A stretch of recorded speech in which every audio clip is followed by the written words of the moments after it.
What is up, y'all? Within today's video, we're going to be talking about Tati Westbrook because she just did a podcast and she did open up about the Jeffree Star and James Charles situation, which I have to say, I think it's so crazy because I actually started seeing clips on TikTok before I even watched the full podcast. And I was like, reading the comments, being nosy, and everyone was pressed. They're like, why is she still talking about this? And I was like, y'all, this is her first time doing a podcast. So I really do feel, in my opinion, I feel like it was necessary for her to actually talk about this topic because obviously so many of us out there have questions about this. Like, this happened so long ago and she really kind of has stayed silent ever since the Breaking My Silence video. She hasn't talked about it. So low key, I feel like it kind of would have been a little bit fake if she went onto Michelle Phan's podcast and, like, say for example, did, feel comfortable talking about this and like not open up more about it, because it's kind of like, girl, so many people learned who Tati Westbrook was because of this drama. This was her highest viewed video ever. I want to say her Bi Sisters video had like 55 million views on it. So it's like, obviously people are going to want to know like what was the aftermath, what ended up happening.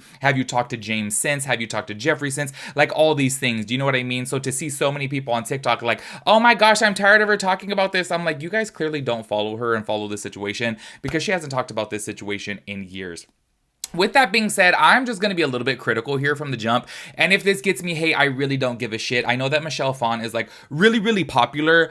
But I don't know. I looked at her as like a interviewer or like podcast host as kind of, I don't know, lackadaisical. Is that the correct word? She was just kind of not engaging. I really wanted to know, I wanted to know more of the information about Jeffree Star and James Charles. And I really do feel like she wasn't engaging in the conversation and asking more questions about that. I don't know if maybe she wasn't comfortable. I want to say this was her second episode. So maybe she will be a little bit more advanced with it. But y'all, I really do feel like when you are a podcast host and you invite on a guest, have questions ready and follow up with questions if they feel comfortable to open up about more things, because I really do feel like with this whole Tati situation, she briefly like scratched the surface of it. I'm gonna play a clip within today's video and we'll talk about it, but just letting you guys know from the jump, I don't know, I kind of low-key was a little disappointed in Michelle Phan. I'm like, girl, she's opening up about the situation, which was like literally the biggest drama in recorded history in the beauty community, and you're not following up with more questions. Like, I'm so sorry. I'd have been like, so have you talked to James since? Have you talked to Jeffree since? Like, what was the outcome of that? Did they send you any DMs? Did they send you any cease and desist? Like,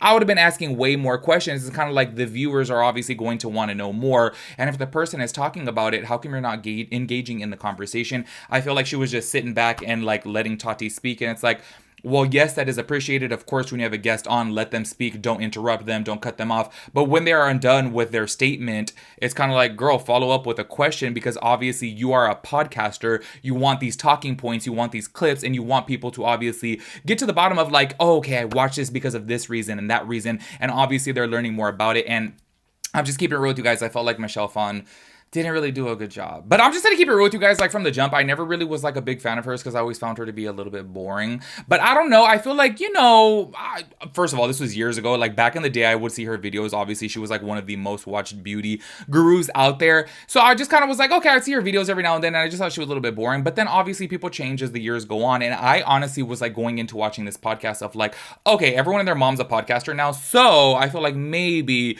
being that she is really popular, she has a lot of people in the industry that she's friends with, and I'm sure she's done a lot of interviews herself, I would think that she would know how to be a little bit more, engaging with her guests. And I just really, if y'all have watched the full episode, please let me know if I'm like tripping on this or reaching. I really felt like she just wasn't asking more questions and like diving deeper into it. I feel like everything was just really surface level. And while I understand, yes, hey, maybe she's not like best friends with Tati and maybe she didn't feel comfortable, but it's kind of like, I'm sorry, but when you invite somebody onto your podcast, you kind of got to get comfortable and ask those questions, because obviously people are clicking onto this video because they want to know the juicy details. I'm just like, keep it real, especially somebody like Tati who doesn't really do podcasts. People have a lot of questions, and I feel like this was the perfect opportunity for Michelle to dive deeper into Tati's life. And I don't know, I just felt like that it wasn't really there in my personal opinion, y'all, because I'm like, when the Jeffree Star stuff and James Charles stuff came up, she didn't ask no type of follow-up questions whatsoever. And I'm sitting there like, girl, ask all these damn questions. Now's your opportunity. Like, oh my gosh, like, this is like the perfect opportunity for you to say, hey, what happened with this? Did this ever happen? Blah, blah, blah. It's like, keep the conversation flowing. And I just really felt like she was just, I don't know. I don't know if maybe she was scared or maybe she just really wasn't interested in the conversation, but she was just kind of like, whatever. Anyway, so we're going to be talking about a few things within that podcast within today's video. And then I will be playing a clip of her talking about Jeffree Star and James Charles, because I'm so curious to know a couple of your guys' opinions on this situation specifically that we are going to be talking talking about. So anyways, let me shut up. Make sure you guys give this video a big thumbs up and let's get into it. I love how I have notes about this because y'all, while I was watching the podcast, I was like tripped out that Tati was opening up about so many things that I have never heard her talk about before. And this is where I'm saying, like, I was disappointed with Michelle because I was like, wow, Tati is showing that she's being vulnerable. She like went into this podcast with the idea of like, I'm going to be open and I'm going to be vulnerable and I'm going to talk about whatever. And I love that. And I can sense that as a viewer of Tati's, that she was going to be vulnerable and open. And I really feel like Michelle didn't grasp that opportunity and say, oh, wow, she's like open to talk about this. She's comfortable talking about this. Let me ask more questions. I didn't really feel like there was any follow-ups on a lot of the stuff that Tati was talking about. So that's where I was like, girl, dive in a little bit deeper. Come on. The first thing that I wanted to talk about before getting into the Jeffree Star and James Charles stuff is y'all, she said on there that her real name is Tanya. Her real name is Tanya. I don't know why for some reason that like blew my mind. This whole time I was thinking like maybe her name's like Tatiana, you know what I mean? But it's like, no, her name is Tanya. So that kind of threw me for a loop right there. Also, I wanted to say this. This is another reason why I was kind of like, damn, Tati's being super open. I have never heard this before. Apparently, when she was younger, she OD'd and she went to rehab and everything. And I feel like this shows such a different side of her that I feel like I never would have seen in Tati. Because if I'm keeping it real with you guys, I'm not going to say I'm like the biggest fan of Tati's. I haven't like watched every single one of her videos. I've watched quite a few, but I'm just keeping it real. I've always felt like she's just very prim, proper, poised, elegant, and I'm just keeping it real. Obviously, I'm sure you guys know me by now. I'm just not that type of person. I'm very trashy. I'm very messy. I talk a lot of shit. I cuss a lot. Like, you know what I mean? So Tati never really has like connected with me fully because I always felt like, damn, her life is just so well put together. She is just so organized. She's just so all of these things that I am not. So I never really felt that type of connection to her. Not saying that I ever OD'd and I haven't went to rehab or anything like that, but I'm saying it does show a different side of her that I would be like, oh wow, like, you know what I mean? There is this different layer to her that I haven't seen before, and I really do wish that she would have opened up a little bit more before. And I understand, obviously, in due time, everyone will, you know, talk about whatever they're comfortable with. But I was just really, you know, tripped out to see that she had went through these experiences before. And she had said that she didn't talk about it before because she didn't want to bring shame to her family. And it sucks that she has that outlook, because I really do think with somebody that, with her platform, if she were to feel comfortable talking about that, it's kind of like, girl, you erase that, you know, stigma of it and make people be a little bit more open and vulnerable. And this is why I say, I like that she was open and vulnerable within this podcast. This is where, Michelle, girl, you should ask more questions. Anyways, y'all, I want to go ahead and talk about this Jeffree Star and James Charles situation. I am going to play a clip. Y'all know I'm going to have to alter it because copyright issues.